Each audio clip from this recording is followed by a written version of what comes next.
નમસ્કાર રાજકોટ. રંગીલું અને રળિયામણું આપણું રાજકોટ આજે એક નવી ઊંચાઈ તરફ ડગ માંડી રહ્યું છે.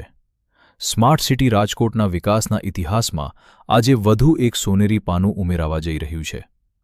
જામનગર રોડ પર ટ્રાફિકની સમસ્યાથી ઝઝૂમતા લાખો રાજકોટવાસીઓ માટે આજનો આ દિવસ એટલે કે 13 જૂન 2026 ખુશીઓની નવી ભેટ લઈને આવ્યો છે.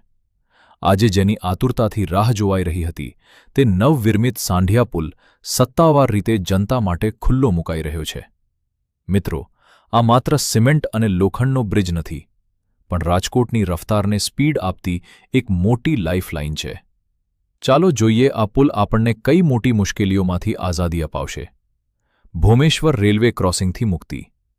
વર્ષોથી ભોમેશ્વર રેલવે ક્રોસિંગ પાસે ટ્રાફિક જામમાં કલાકો સુધી અટવાઈ રહેવું પડતું હતું. ફાટક બંધ થાય એટલે વાહનોની લાંબી લાઈનો લાગતી.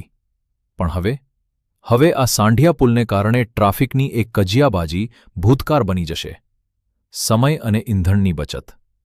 રોજ અપડાઉન કરતા નોકરિયાતો, વેપારીઓ અને સામાન્ય જનતાનો કિંમતી સમય અને પેટ્રોલ ડીઝલ બંને બચશે. એસટી બસો માટે વરદાન. જામનગર અને મોરબી રૂટ પર દોડતી સેંકડો એસટી બસો અને ખાનગી વાહનો માટે આ બ્રિજ આશીર્વાદ સમાન સાબિત થશે. બસો હવે ટ્રાફિક વગર સીધી અને ઝડપથી પસાર થઈ શકશે, જેનાથી મુસાફરીનો સમય ઘણો ઘટી જશે. આવા જ રાજકોટના વિડીયો જોવા રાજકોટ સફારી પેજને ફોલો કરવાનું ભૂલતા નહીં.